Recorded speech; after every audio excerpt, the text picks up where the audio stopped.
Ladies and gentlemen, my name is Ybot, and I bring you Highmaul, wing number 2. And we're going to start off with a little bit of the Tectus trash here. We're going to skip through some of it, because it is not the most exciting thing in the world. It's just a simple tank and spank. So, this is part 2 on my series of tanking the LFR with little to no preparation. I pretty much look at the dungeon journal, and that's about it before I take a crack at these. And then I record my commentary after the fact, and at that point I start taking a look at stuff like Icy Veins, Wowpedia, and other resources just to get an idea of what's going on. So, for this particular fight here, Tectus, I've got my focus set up here to see if there's any sort of stacks that are showing up on the other tank. There are not. So what Tectus does himself is those little circles on the ground cause spikes to come out, and the spikes kind of stun and damage you a little bit. What the job of the off tank, so myself in this case, is that you need to pick up these pale orcs and you need to tank them so the raid can burn them down. And then we continue on with Tectus. Now Tectus also drops this red crap, the Crystalline Barrage. According to Icy Veins information on it, it's supposed to move, but it seems pretty stationary in LFR. So I do know that Tectus does cause...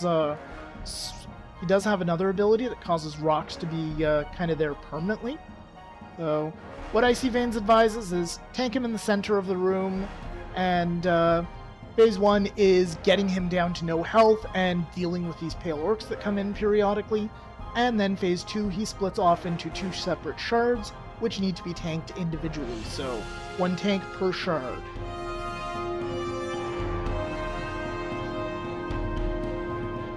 Alright, and Phase 1 is over. We've taken down Tectus, and now 2 identical shards pop up here, and this is where it's 1 tank per shard. So your main tank deals with 1, your off tank deals with another, and for some reason I haven't managed to grab aggro on the shards yet, so what you are supposed to do according to Icy Veins. So I learned this after the fact, that the proper way of dealing with this boss on normal, heroic, mythic difficulty is to DPS down 1 shard at a time. Now, in LFR, people never ever do that, and Phase 3, I guess you'd call it, turns into a bit of a shit show as a result. So, if you can manage to coordinate your group of random people in your raid to actually just DPS down 1 and not the other, I think things will go a lot smoother for you. But in this particular attempt, we just AoE'd those suckers down, and once the shards get down to 0% health, that they will be down in a few seconds, they will then split off into several more moats. And that's where things start to get crazy. As you can see, the other shard has now split into moats, and now we've got like between 6 and 8 moats on the field here, and I need to pick up half of those, and the other tank needs to pick up the remaining ones. And this is where things start to get a little bit crazy, because I think each individual moat of Tectus starts using spells. So as you can see, there's circles all over the damn ground. If this was a higher difficulty, we'd probably be in a bit of trouble. And also, they're starting to put up these permanent barriers here, these rocks that block line of sight and block physical movement as well. And as you can see, this is going to be a problem very shortly here, because part of the raid here, the part that I'm with, is completely boxed in with, with what before was a shard or a moat, and now that's nothing. It's dead, and the rest of the raid has to deal with it. So we're completely trapped here, and we're just going to wait for that to finish off there, for the rest of the team to finish off that last moat. So more of a nuisance than anything else. It's not raid threatening by any means, but yeah, we could probably do this a little smoother, although, like I said, good luck trying to coordinate something in LFR. The group I had was competent, but this works. Nobody died. It's a win, so why change it? We could do it a bit better, but once again, it was a win. Everybody did their job. And we're going to skip ahead here now and get to the next boss, the Twin Ogron. Okay, so for this particular boss, the Twin Ogron, there are two of them. They have shared health, so there is Pull and Themis here. And once again, same deal as before. I'm just looking at the dungeon journal and watching how the tanks tanked them before. I noticed that the tanks always went out of their way to make sure that they stayed close to one another, and in the dungeon journal and in Icy Veins it says why, which is that their damage goes up exponentially if you move them away from one another. So you always want to tank these two close together as much as possible. There are two exceptions. When Pull is doing a shield charge, you want to make sure that he is not super close to the rest of the raid, because he's going to do a lot of damage. And also when Themis does a whirlwind, pretty much everybody except for the tank dealing with him is going to want to get away from him. And in fact, the tank who is tanking him should probably run away from the raid and get Themis out of there. I don't think you can avoid it as the Themis tank. I tried it once so far after this video was filmed, and it was not, I wasn't able to successfully get away from him. But definitely it's much better for just one tank to be dealing with the effects of the whirlwind than the entire frickin' raid. So, one thing that I actually enjoyed the Wake ability quite a bit. I thought it was a lot of fun. That's where the one Ogron there, I believe it is Themis, stomps on the ground and makes fire everywhere, waves of fire that dance all over the place, and you have to dance around the fire. I found that to be quite a bit of fun, actually. So, and there's also another ability you need to be wary of called Pulverize, which you just saw right there. So, whenever you see circles on the ground, run the fuck away from them, while trying to keep these two bosses as close together as much as possible. So, yeah, that pretty much sums up this particular fight here. It's not... Well, actually, it is quite challenging, but it's an enjoyable kind of challenge. It's not like the next fight, the Breaker of Magic, or as I like to call him, the Breaker of Raids. This fight is fun in the way that it is quite doable, it is quite enjoyable, and as long as your raid is being competent, like ours is, and I know you see several deaths on there, there's not much you can do for that as a tank. The DPS kind of has to look out for themselves. As long as you're tanking these two close together and not having them do additional damage to the raid, or at least you're minimizing that as much as possible and only moving them apart during the specific phases there, the shield charge and the whirlwind, then you're pretty much doing your job. And also just the common sense stuff, try to, as much as you can, try to keep the bosses faced in a direction where they're not going to be doing any sort of cleave on the raid. I'm not even sure if they do that specifically, but yeah, try to avoid that if possible. I believe in this case we've covered most of the mechanics for this fight. I'm going to ×2 it for a bit here because they're at half health. We've lost 5 DPS. These guys don't do anything special once they get lower down on health, so let's just speed it up a little bit. It's going to take a little bit longer with the next fight where there was some complications, so...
Alright, next up we have Korath, the Breaker of Magic, and LFR raids.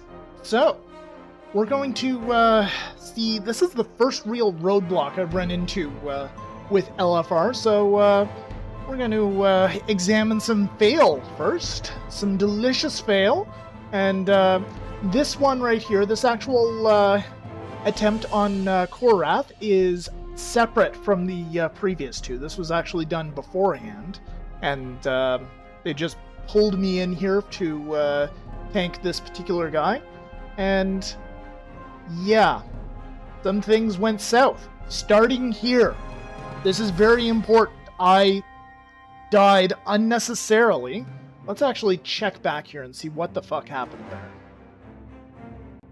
Alright, so this has bothered me for quite some time. I wasn't sure exactly why I took that first death. It was Expel Arcane, which is the it's the main switch off and main tank killing mechanic of this particular fight. And it is a tricky sucker to master, at least in my opinion. It's tripped up quite a few tanks on LFR, both when I'm tanking it and also when I am DPSing this. I've seen some tanks go down to this mechanic quite a bit as well.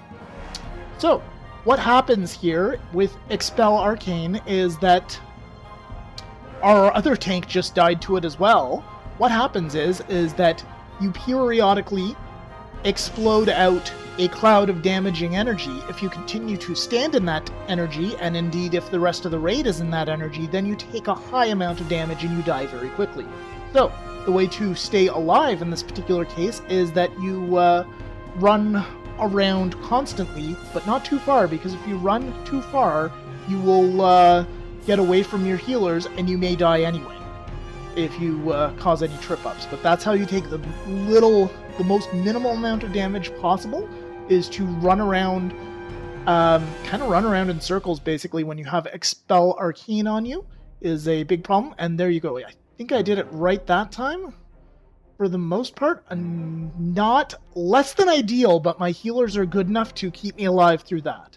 Now, the problem is that we're down one battle res already, and I'm not sure if everybody's aware of this. The certain peoples in this particular raid were not aware of this. Battle res has changed since Mists of Pandaria. It is now on a raid-wide timer. So, Death Knights, Druids, Shaman, Warlocks, anybody who has a battle res, they can only use it once.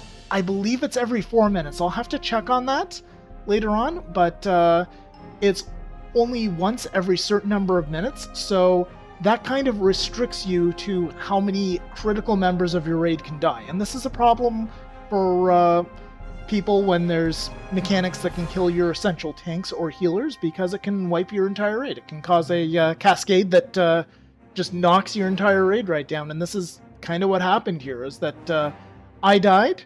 I immediately basically, I wasted that battle res because I died at the beginning of the fight. It was kind of a stupid, foolish death. I could have avoided it. And now you can see the timers run out. They managed to get the other tank up now. However, the other tank has to deal with tanking the boss, tanking the ads that he causes when he goes into the center of the room to recharge his shield, and also running away from that Expel Arcane debuff.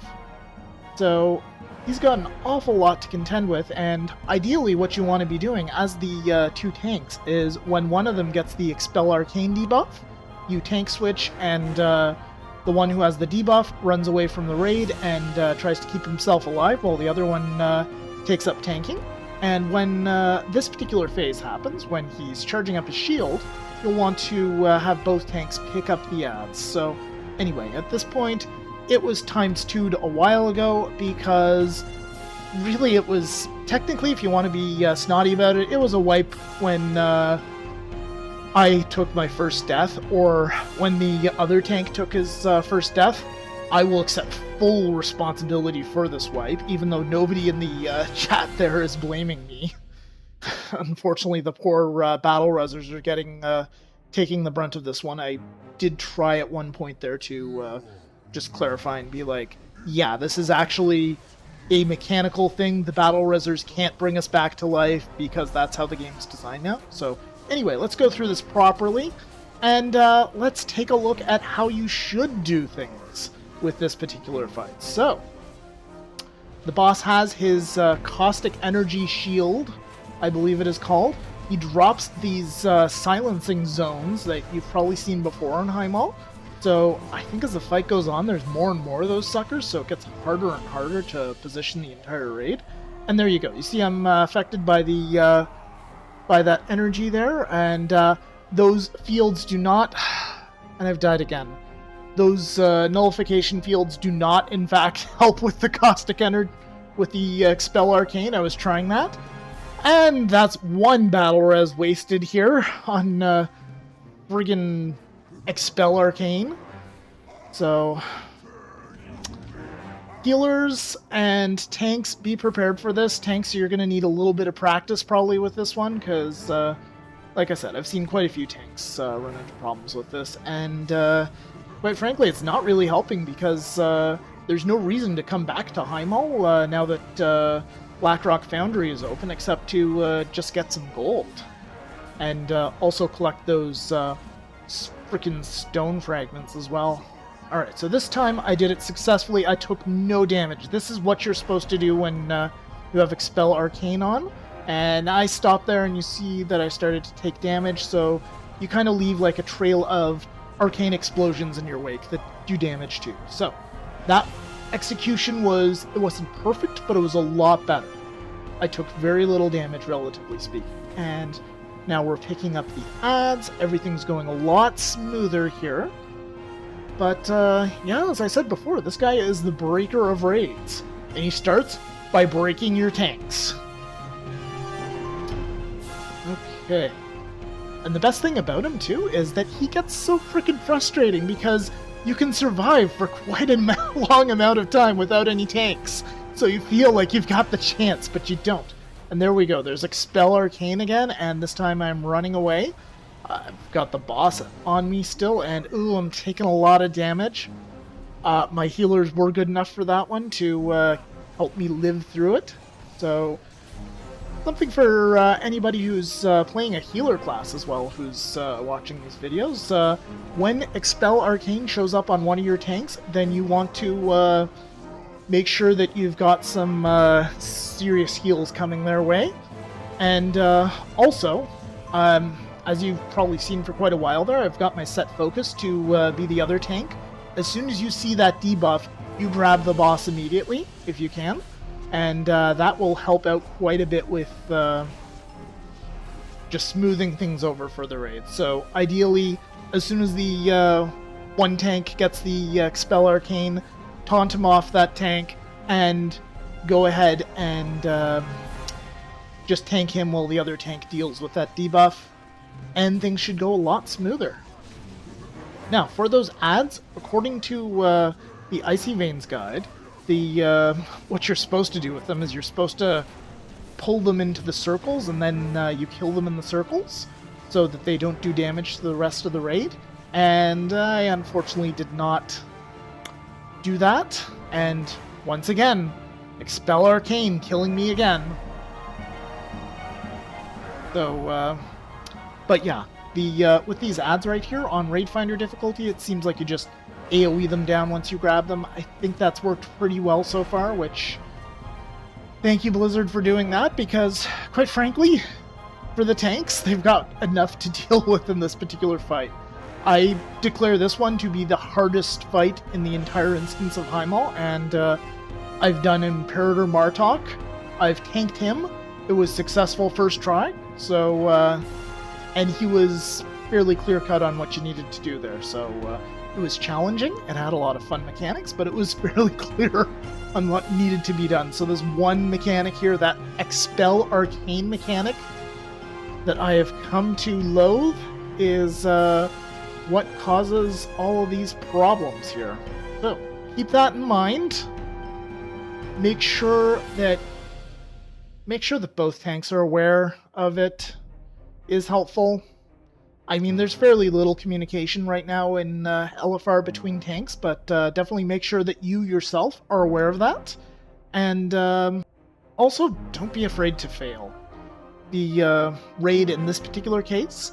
There's a little bit of drama, but they did not direct it at the tanks. So, and even if they do, just apologize and move on. And if it gets past that point, if it gets to the point of them degenerating into like name calling and all that sort of nonsense, then at that point you should just drop out. It's not worth it. I used to think like, oh, I want to be a team player even if they're getting into name calling, but at this point, I ain't got no time for that. It's not worth it. So yeah, do your best, try your hardest. This fight may be the most challenging, but it is possible to do it on the first attempt here.